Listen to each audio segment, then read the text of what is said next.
calor tengo.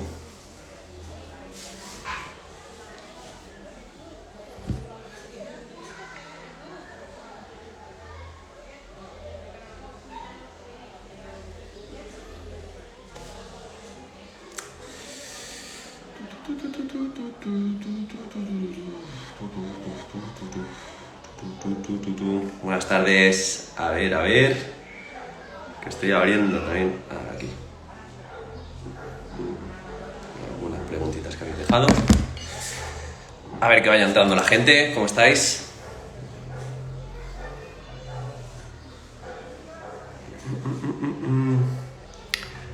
Fuente de chocolate 12 acaba de entrar. Ahora se pone el directo interesante.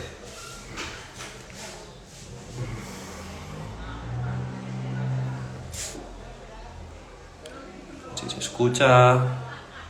¿Qué pasa, Ana? ¿Cómo estás? El baúl de los recuerdos.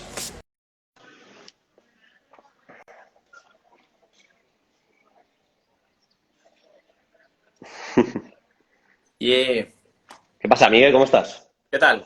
¿Cómo lo llevas? ¿Qué te he pillado entrenando? ¿Qué me has dicho? ¿Me doy una ducha? Yo también. Recién acabado, tío. Grande, muy bien, muy bien.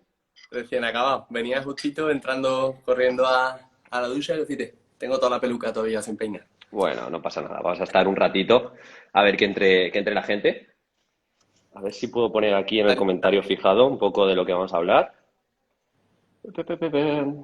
Bueno, mejor dicho, a ver, vale, metodologías. Pues nada, Miguel, te avisé.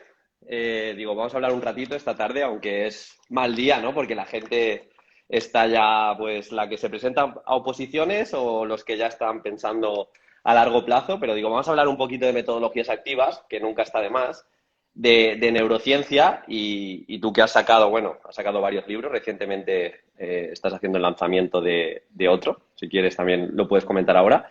Digo, vamos a juntarnos un ratito y de paso también les hago llegar a tus seguidores mi curso de metodologías activas. Pero era básicamente eso, juntarnos para hablar un poco de neurodidáctica, metodologías activas y de cómo ha cambiado el paradigma de que ya no vale hacer por hacer, cojo de internet, lo aplico en el aula, sino que hay un rigor científico que como docentes, mira, por aquí está David Mora, de hecho, como docentes debemos trascender. O sea, no podemos simplemente coger de aquí y de allá y como si fuera un mix, porque eso mismo no es docencia.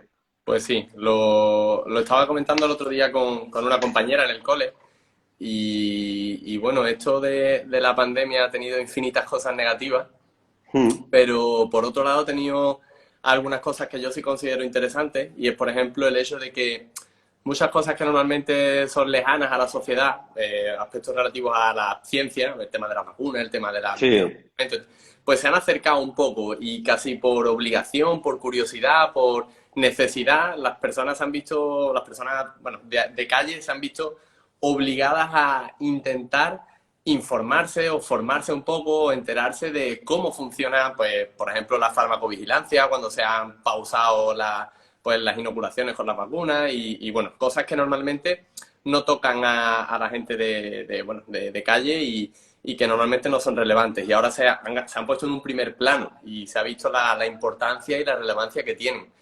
Y hablaba con ella que esto también nos debería servir a los docentes para afianzar y darnos cuenta de que realmente nosotros también deberíamos movernos en esa línea. Y que si vemos que una vacuna no está funcionando, una metodología no está funcionando, deberíamos parar su implementación, deberíamos analizar por qué no funciona y basarnos en lo que nos diga la ciencia para implementar los cambios necesarios en nuestra vacuna o en nuestra metodología hasta conseguir que funcionen, que sean efectivos, que al fin y al cabo pues sean efectivos en el proceso de enseñanza-aprendizaje. Y bueno, cuando me lo comentaste te dije que me parecía súper interesante mm, el curso porque creo que si nos movemos en el mundo de las redes sociales, cuentas educativas, tal, pues como que da la sensación generalizada de que ya todo el mundo sabe y todo el mundo más o menos domina. Pero si luego coges una muestra de 100 docentes al azar y les dices, oye, cuéntame la teoría y sobre todo cuéntame la práctica de alguna metodología activa, cómo se puede llevar eso al aula, cómo se puede llevar a cabo. Y ahí ya empiezas a encontrar fallas y empiezas a encontrar dudas y empiezas a encontrar confusiones que creo que tenemos que intentar atajar y tenemos que intentar ayudar a que se vayan resolviendo. Sí, sobre todo a mí lo que me ha pasado, porque al final del curso, estas últimas semanas me ha tocado leer muchísimo sobre neurociencia, es como que le encuentras el sentido a por qué hacer las cosas.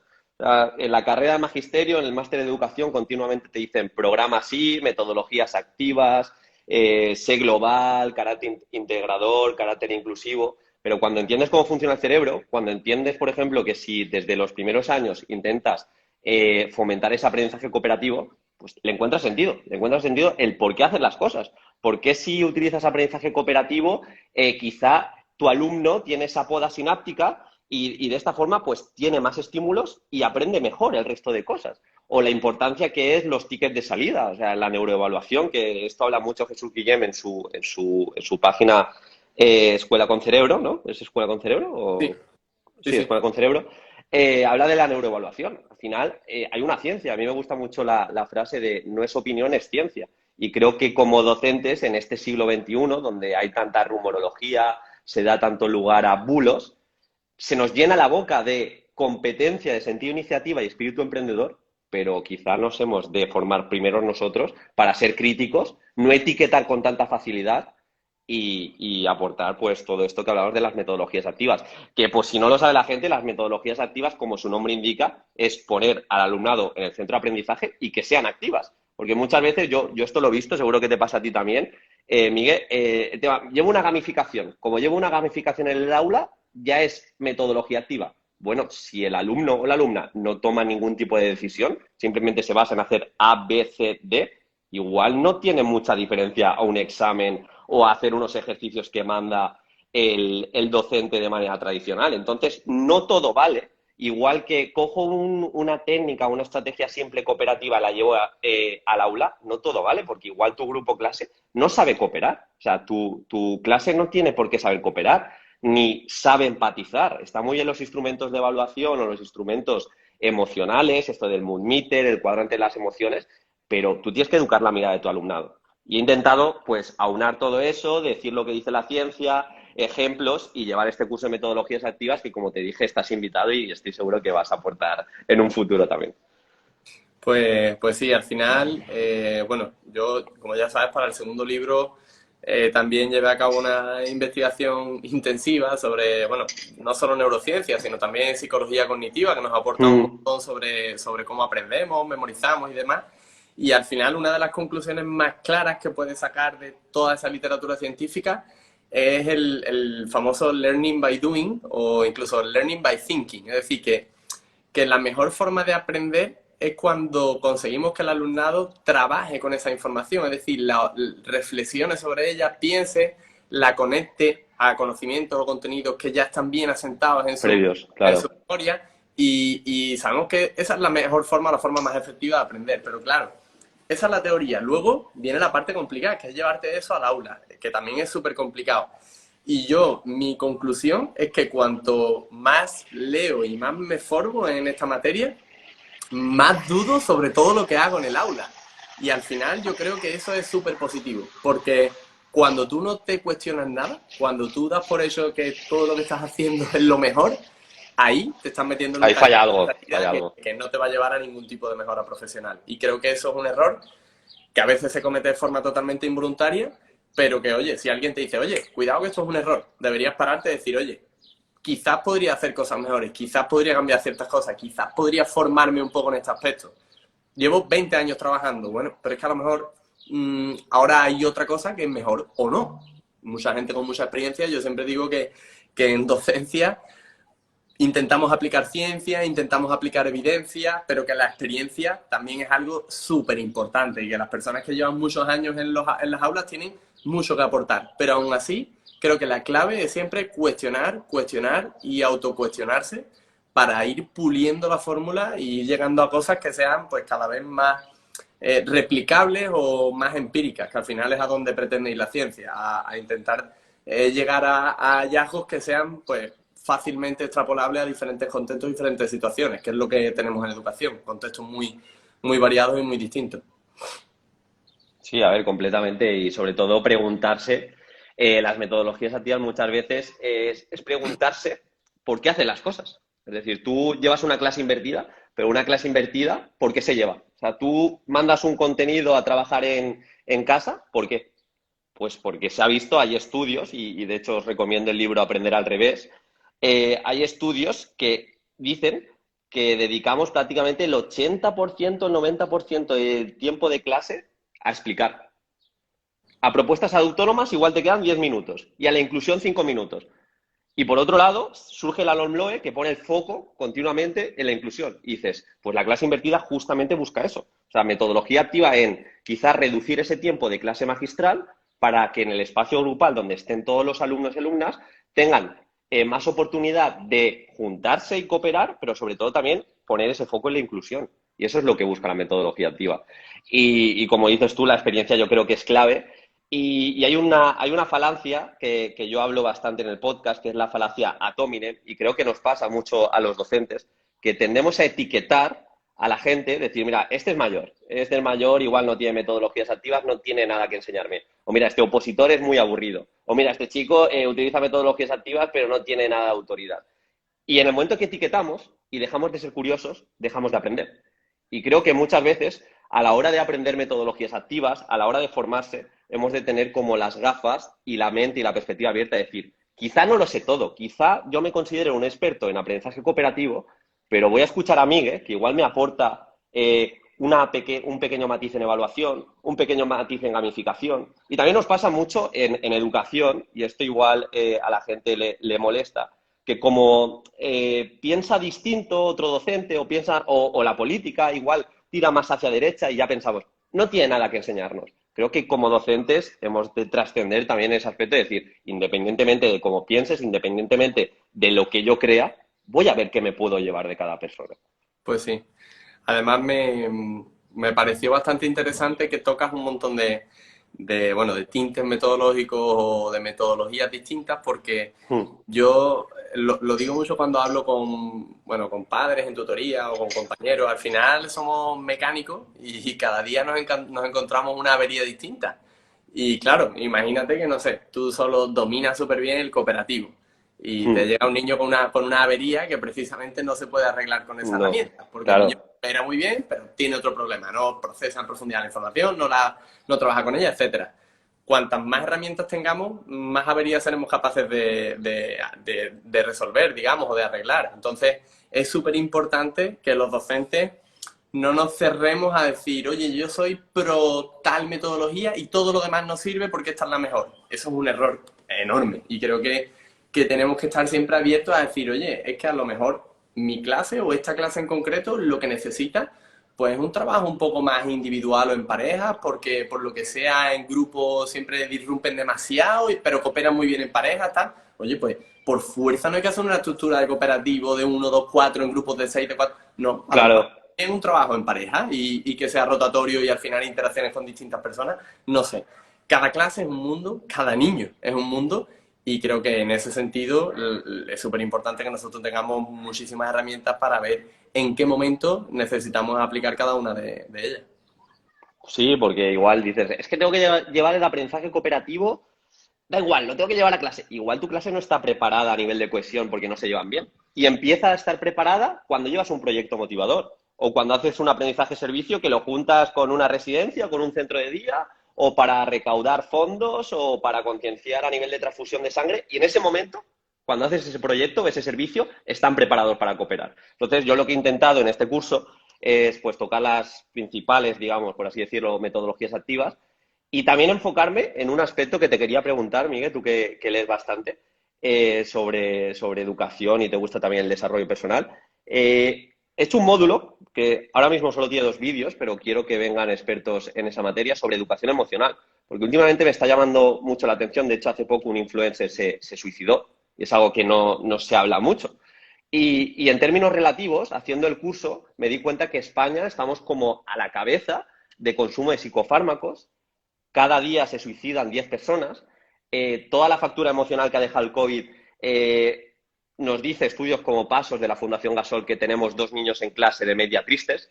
Claro, creo que la educación emocional y estos problemas no podemos mirar a otro lado. No sé qué piensas en ese aspecto. Evidentemente sabemos que la influencia de la emoción en la cognición es algo permanente e implícito, es decir, son dos procesos que van siempre de la mano. Sabemos que un niño que tiene un estado emocional negativo por cualquier Mm, situación, está pensando en otra cosa, su capacidad de aprender nunca va a ser la misma que un niño que se encuentre cómodo, relajado. Hay autores que incluso ya hace muchísimos años hablaron de esto, el famoso filtro afectivo de Krashen, que es un autor mm, que se conoce mucho en el área de inglés. Y claro, ellos lo decían un poco sin ciencia. Ahora ya hay ciencia que avala todo eso y que demuestra cómo se activan determinadas áreas cerebrales ante estímulos negativos, estímulos positivos, y cómo esas áreas cerebrales están relacionadas con situaciones de estrés que no generan aprendizaje o situaciones relacionadas con almacenamiento de memoria, activación del hipocampo, etcétera. Entonces, tiene que ser un punto de partida. Yo siempre digo que lo primero que tiene que hacer un tutor, por ejemplo, es conectar con su clase. Es decir, la primera semana, las 2 primeras semanas, las 3 primeras semanas, tú tienes que evaluar conocimientos previos, tienes que hacer evaluación mm. inicial, empezar a dinámicas de cohesión de grupo, sí, pero lo primero es conectar. O sea, yo tengo una relación muy buena con mi alumnado y con esto no quiero decir que haya que querer o hacer que tus alumnos te quieran o hacer una invasión emocional, no, para nada, pero sí que haya una buena conexión, un buen feeling, porque ese es el punto de partida. Si yo mismo cuando he asistido a formaciones, cuando he conectado o me he sentido a gusto con el formador, he estado mucho más activo a nivel de aprendizaje que cuando directamente me he encontrado en una situación de divergencia por cualquier comentario o la actitud que muestra al inicio de la formación y ya como me he quedado out, ya estoy fuera, ya no conecto igual. Entonces, si nuestra responsabilidad es el desarrollo integral del alumnado, como vienen todos los Claro. preámbulos de todas las leyes educativas, eso tiene que ser un punto de partida. Es innegociable que se trabaje, claro que sí. Sí, yo de hecho hay ciertos momentos que no contemplo en el aula, que son momentos de humor, que yo dejo hacer porque sé, aparte de que yo me lo paso bien y el resto de alumnos, yo ahora mismo soy tutor de sexto, sé que luego aprenden mejor y luego si se da cooperativo o incluso te piden propuestas porque la cohesión del grupo clase es muy importante. César Bona lo decía, no todo lo que dice hay que cogerlo como si fuera Jesucristo, pero hay una cita que decía hacer de las escuelas un lugar donde los niños y niñas quieran ir. Es que partiendo desde ahí, pues se enseña mucho mejor. Y luego otro módulo, Miguel, tú que te has leído también el libro de Fábrica de Cretinos Digitales, es el de educación digital, que da un poco de miedo todo hacia dónde vamos, que de media en España se desbloquea como 150 veces el móvil. Claro, tú piensas eso y dices, ¿cómo puedes tener foco? ¿Cómo puedes tener concentración? ¿O cómo puedes pedir una clase magistral de 50 minutos y que tengan el tiempo atencional de coger lo que les explica? Y creo que en esa parte también nos tenemos que formar, somos los primeros que no podemos entrar en el paradigma de prohibición del móvil, prohibición de la tablet, porque estamos continuamente con el móvil, y creo que nos falta formación en ese sentido, que no es simplemente pues utilizar un Kahoot, eso no es desarrollo de la competencia digital, sino valernos de la competencia digital para programar en beneficio de la productividad también. Y ahí pues hay toda una serie de aplicaciones, pues yo cuando llevo, por ejemplo, clase invertida, tengo un decálogo de cómo consumir esos vídeos que envío, porque al alumno tampoco le has explicado que cuando vea un vídeo igual no tiene que tener el móvil delante o igual no puede tener 50 pestañas a su alcance, porque entonces no va a ser productivo. Y el libro de la fábrica de cretinos digitales creo que lanza también datos que te hacen reflexionar.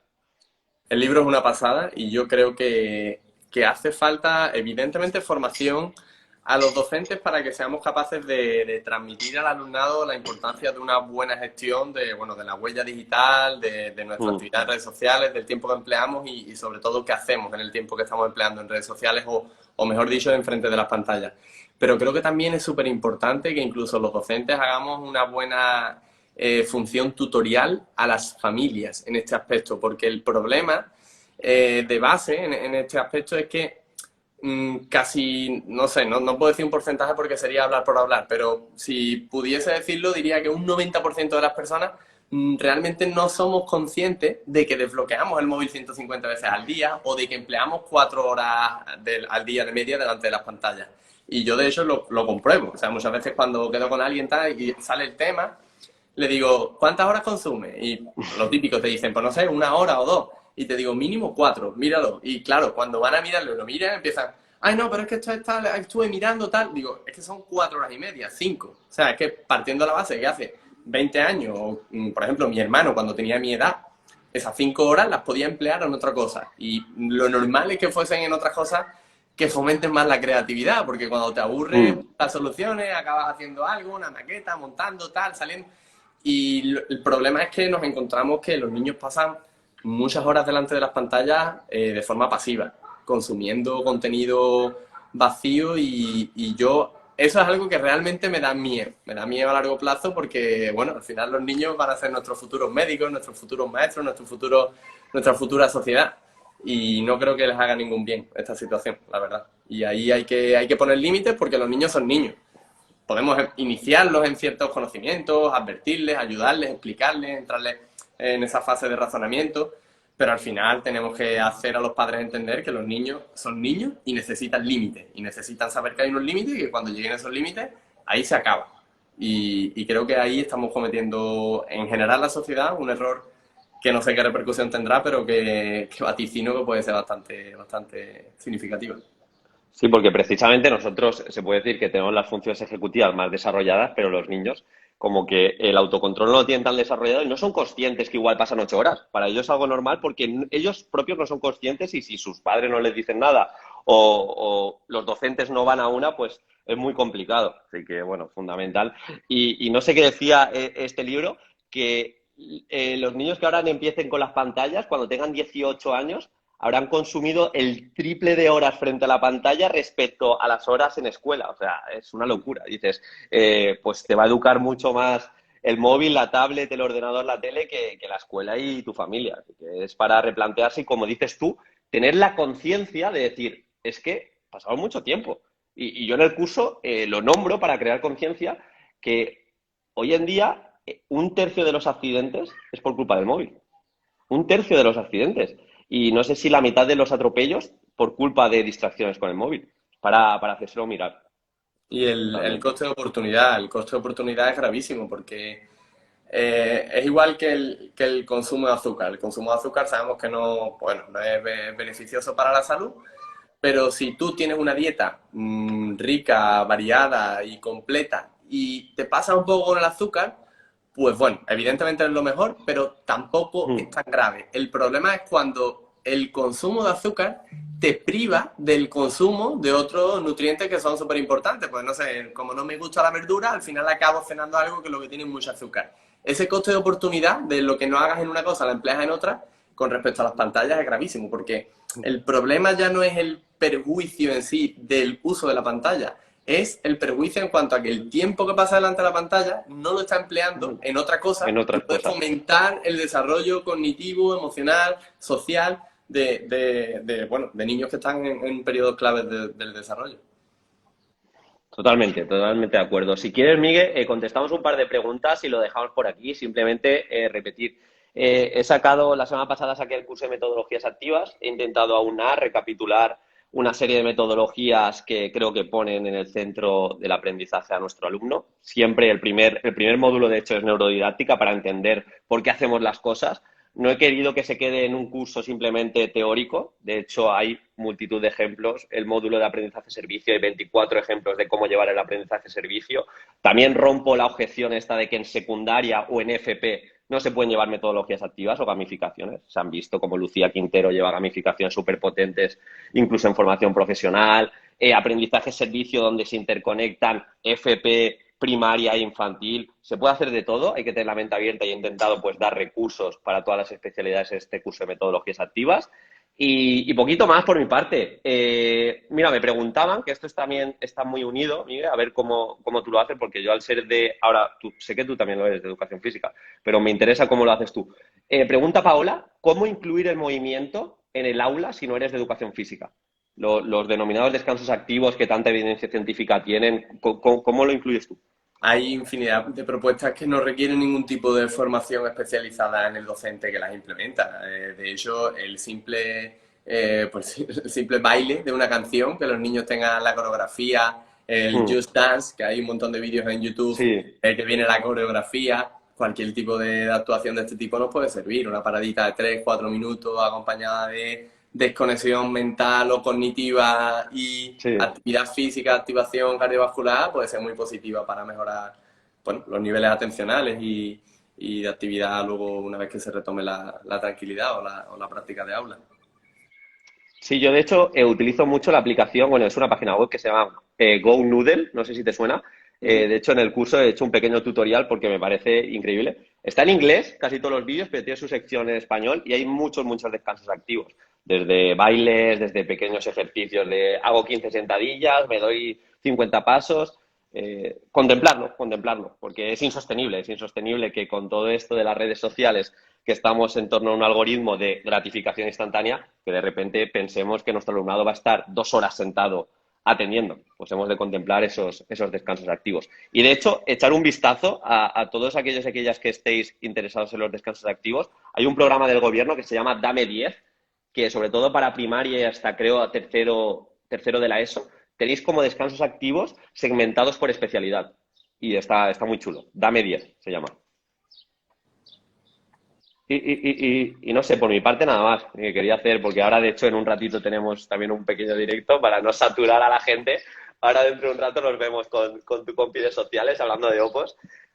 Pero lo dicho, por mi parte, muchas gracias por darme difusión también en tu espacio.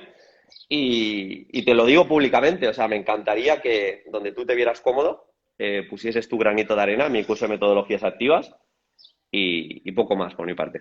Ya sabes que estaré ahí, buscaremos la forma de encontrar un hueco en el que pueda aportar y bueno, enhorabuena por el curso porque ya estuve echándole un vistazo y la verdad es que tiene una pinta fabulosa y de hecho me meteré para bichear un poco los contenidos y aprovechar en verano para seguir formándome que bueno, durante el curso cada vez se me hace más complicado, pero no hay que perder el hilo. Así que nada, lo dicho, gracias a los que estáis ahí al otro lado de la pantallita y ahora nos vemos en un ratito también que vamos a hablar un poco sobre oposiciones con Andrea. Bueno, Miguel, un saludo. Nos vemos. Hasta luego.